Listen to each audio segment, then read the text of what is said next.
Eu sou Marcelo Carvalho e nesse vídeo eu vou falar sobre o capítulo 4 do livro Tidy Modeling with R, do Max Kuhn e da Julia Silg.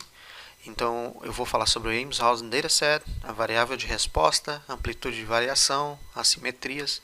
Então eu vou analisar e explorar a variável de resposta e fazer ajuste nessa variável de resposta, ok? Então deixa eu pegar o livro aqui.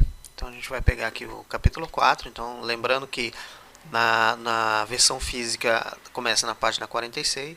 Então aqui ele faz um overview sobre o conjunto de dados, isso a gente fez no vídeo anterior. E aqui embaixo ele mostra como chamar esses dados, né?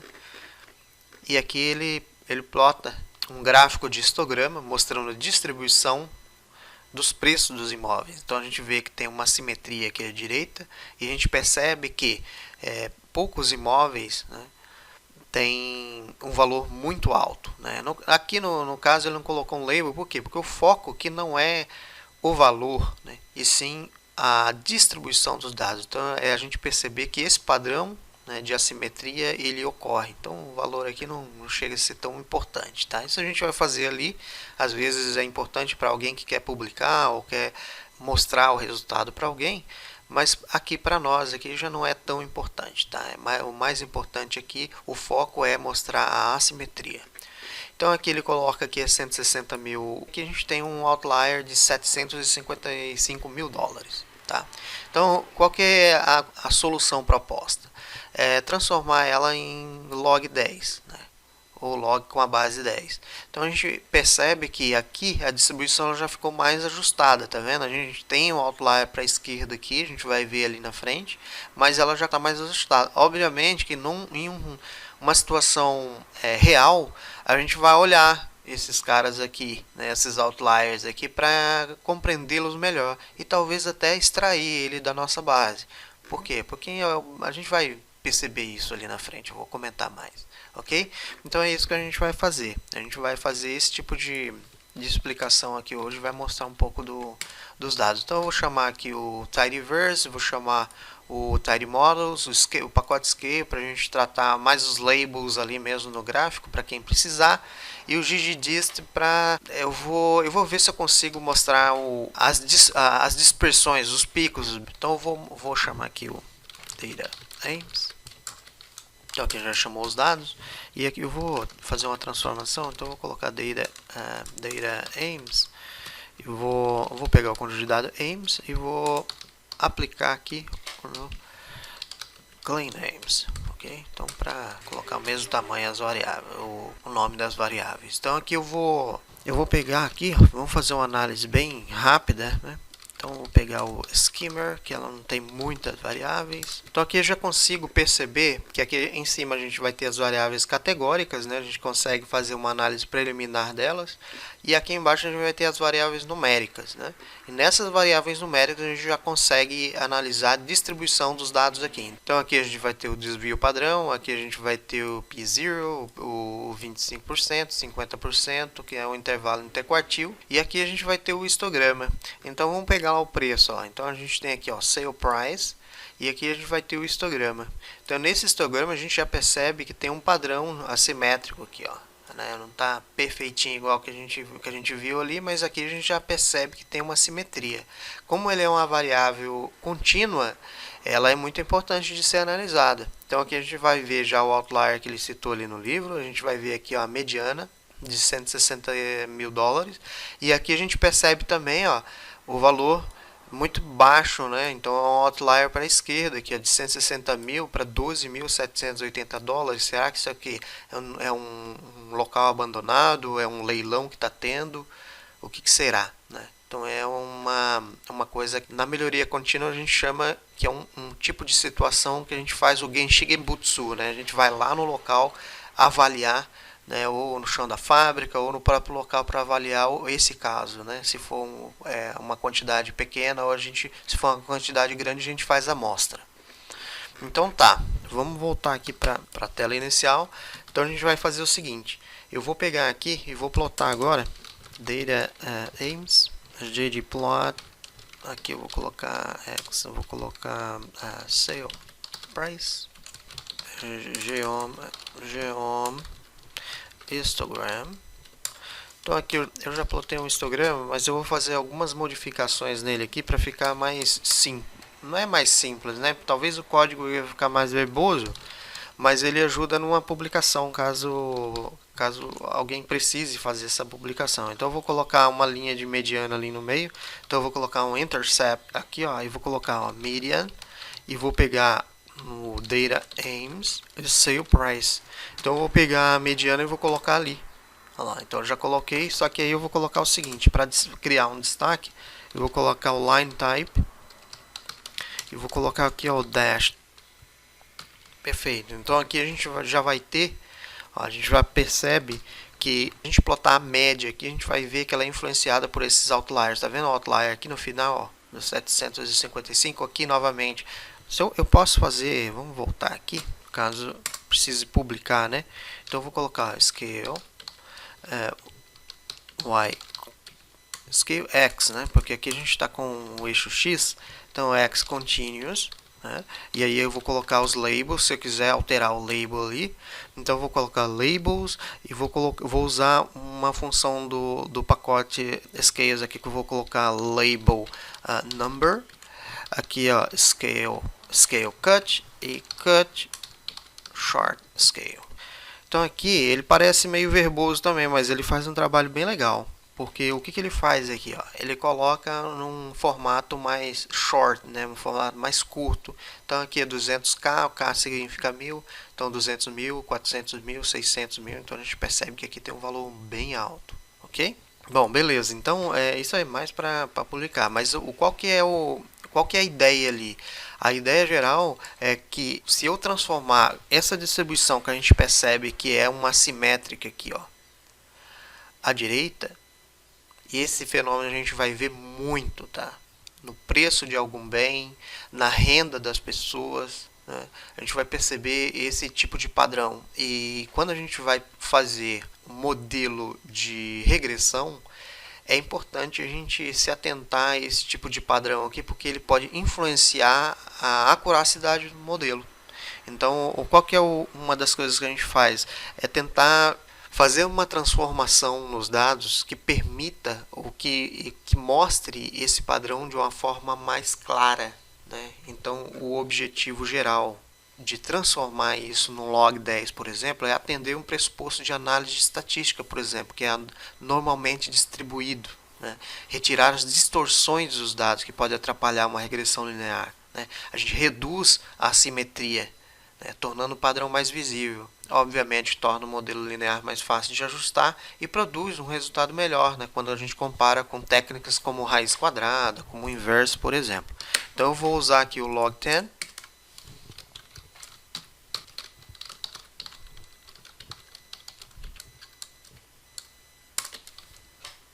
Então aqui eu já percebo que ela já já ficou mais próximo da distribuição normal. Então isso aqui, ela facilita, né, o ajuste dentro de um modelo linear, ok? Aqui eu posso fazer o seguinte, ó.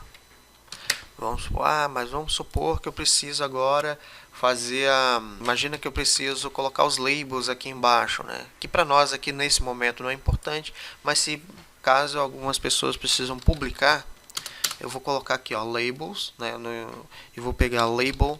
A gente tem dentro do pacote scale, a gente tem uma função chamada label log. Então eu posso colocar label log na base 10. Ele já vai sair ali log para mim. Se eu precisar ajustar ele ali para breaks, por exemplo, consigo colocar breaks aqui, consigo colocar break log, vou colocar base 2. Só para ficar mais próximo ali. Então aqui eu já sei que aqui está próximo, então vai dar uns 5,20 mais ou menos. Então eu pego 10 elevado a 5,20 vai dar o valor, né, que é próximo de 160 mil dólares, ok?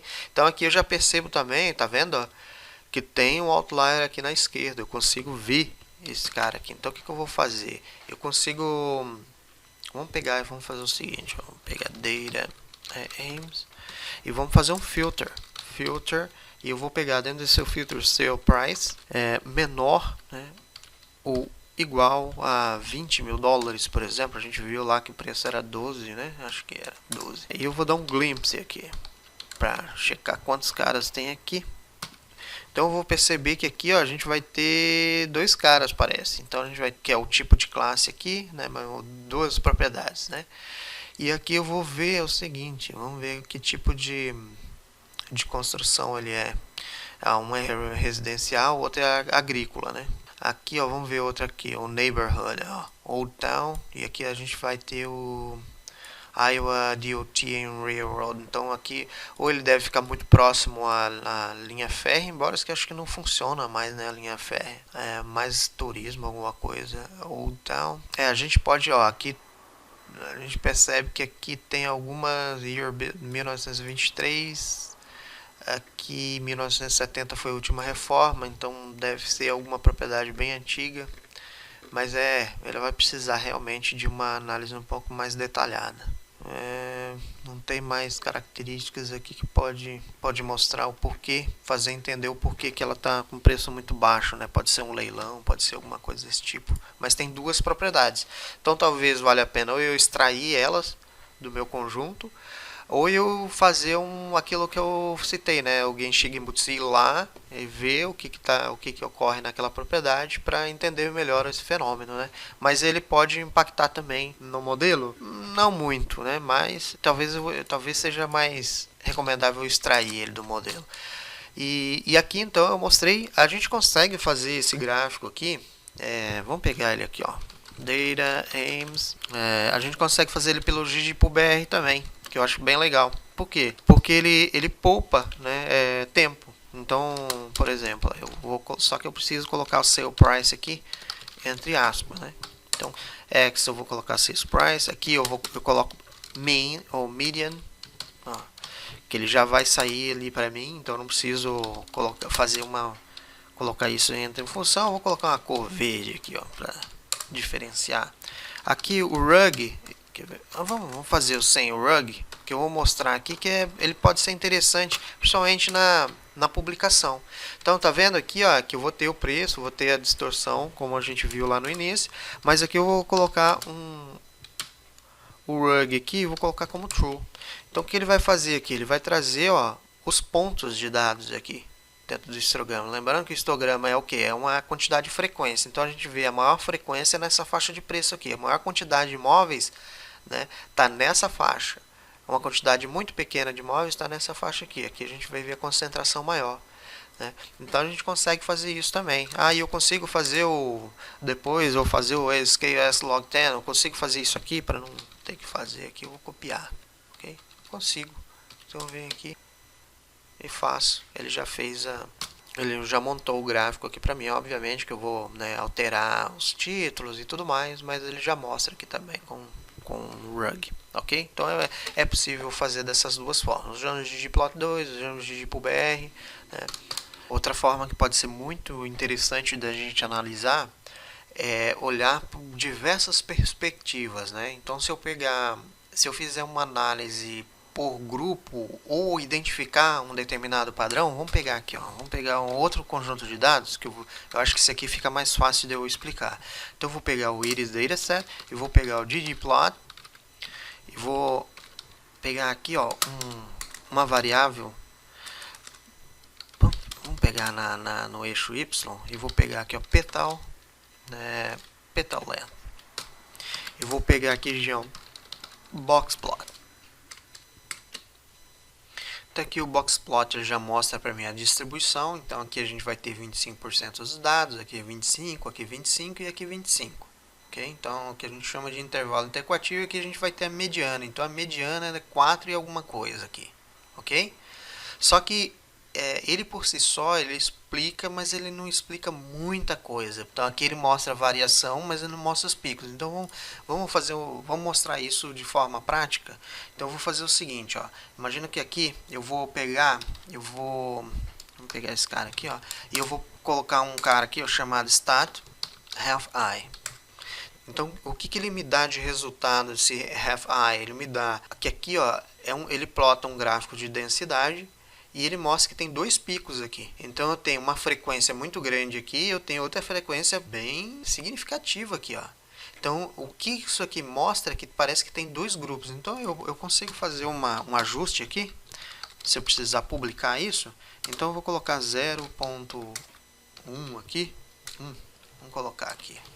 E eu vou fazer o ajuste aqui do ref-i. Então a primeira coisa que eu venho fazer é o justification.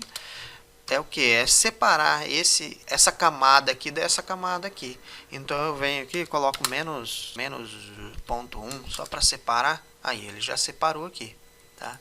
Então aí eu consigo fazer outros ajustes. Por exemplo, adjust. E vou fazer o 0.5.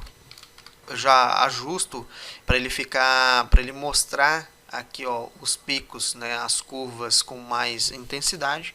E aqui eu coloco, vou colocar point color, vou colocar tirar esse ponto dali. E eu vou tirar também ponto width aqui.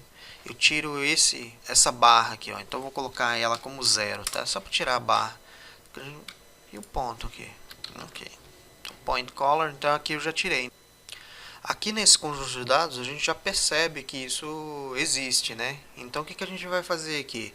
Eu vou colocar, ó, aqui, vou colocar o X. A gente já sabe que existe porque a gente já conhece ele de cor salteado, né? Então a gente vai colocar, eu vou colocar a espécie e vou separar. Então vou fazer aqui fill espécies também para ele colorir de forma diferente. Então aqui a gente já percebe, tá vendo? Aqui já ficou mais claro. Então aqui ele vai estar bem próximo, né? Ó, vamos voltar aqui, ó. Tá vendo que ele tem distribuições muito parecidas, mas mesmo assim ainda tem a variação. Mas essa aqui, ó, a setosa, ela já está muito diferente das demais, né? Com relação ao comprimento da pétala, ok? Então eu percebi que tem grupos diferentes ali dentro, ó. E isso às vezes se a gente plotar só, cadê? Só o box plot. Onde que está o box plot aqui? Então se a gente plotar só o box plot, talvez ele não mostre, né? Mas quando a gente volta aqui para todos, não só o box plot, mas também a densidade, ele já mostra isso. Aí eu posso complementar, né? Eu vou colocar aqui o geom point e eu vou colocar o alpha como ponto 2 aqui. Vamos ver como é que ele sai. O alpha é a transparência, né? Position, eu vou colocar position jitter with, eu vou colocar 0,2. ok, vou colocar 0,2. Acho que assim ficou melhor. Então aqui ele já mostra a distribuição, já mostra os pontos. Isso é o gráfico Rain Cloud que a gente chama. Então ele consegue mostrar pra gente e isso pode ser feito também dentro do conjunto de dados AIMS. Tá? Eu não vou fazer o Rain Cloud ali, mas eu vou fazer o que vamos pegar para simplificar, né, e não demorar muito. Vamos pegar e vamos fazer o seguinte: a gente vai pegar e fazer o Data AIMS, fazer só o box plot, o ggplot, esse. X, eu vou colocar aqui o neighborhood. No eixo Y eu vou colocar o sale price.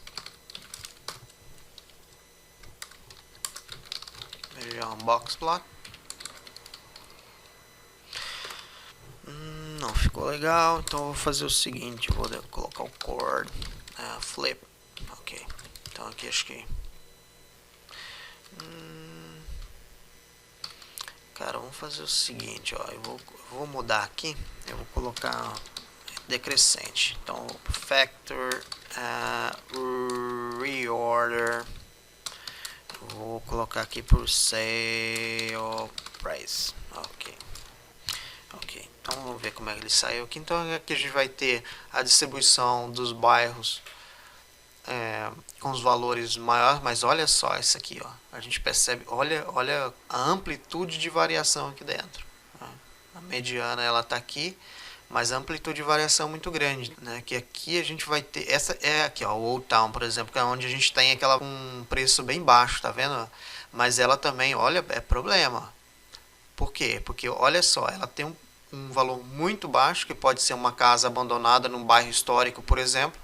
Mas aqui ela pode ter uma casa muito bem conservada com um valor muito alto, também num bairro histórico. Pode ser.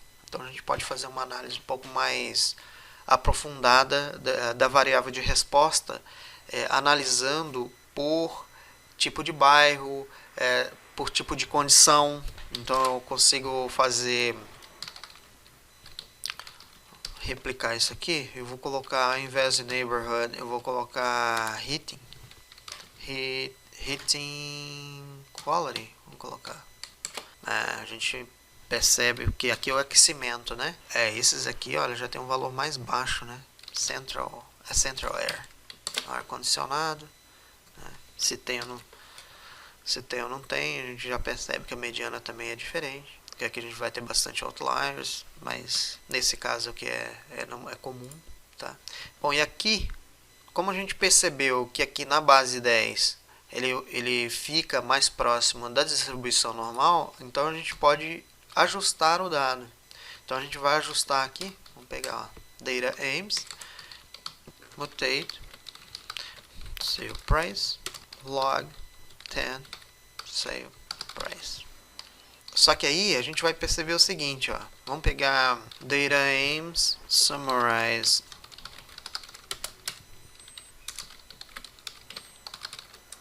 a gente já viu que é 5,20, tá vendo? E por que esse valor, né? Porque a gente transformou ele em log. Talvez isso gere uma certa dificuldade na hora de interpretar o dado. Inclusive isso ele deixou claro lá no livro.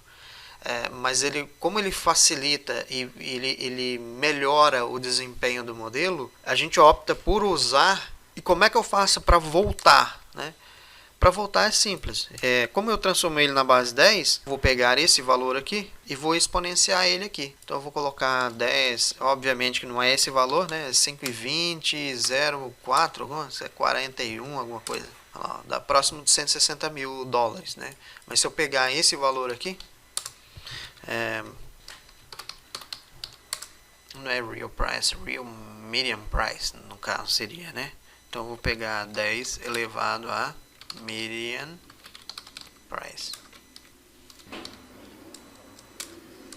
Então vai estar aqui, 160 mil. Então basicamente é isso. Deixa eu voltar no livro aqui.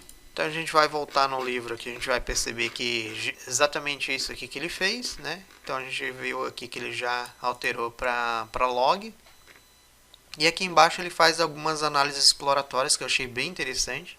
Então ele vai pegar aqui, ele vai citar no livro aqui, ó, vamos fazer um recorte aqui que eu vou conseguir pintar. Então aqui ele já destacou aqui, ó, esse grupo, ele já destacou no livro lá essa distância. Aqui, ó, a sobreposição, né? Então a gente vê que tem casas desse bairro aqui que está dentro desse bairro, né? Tem casas desse bairro que está aqui, ó. Então outra coisa que ele destacou também, ó, é esse. Olha como está essa distribuição aqui, ó.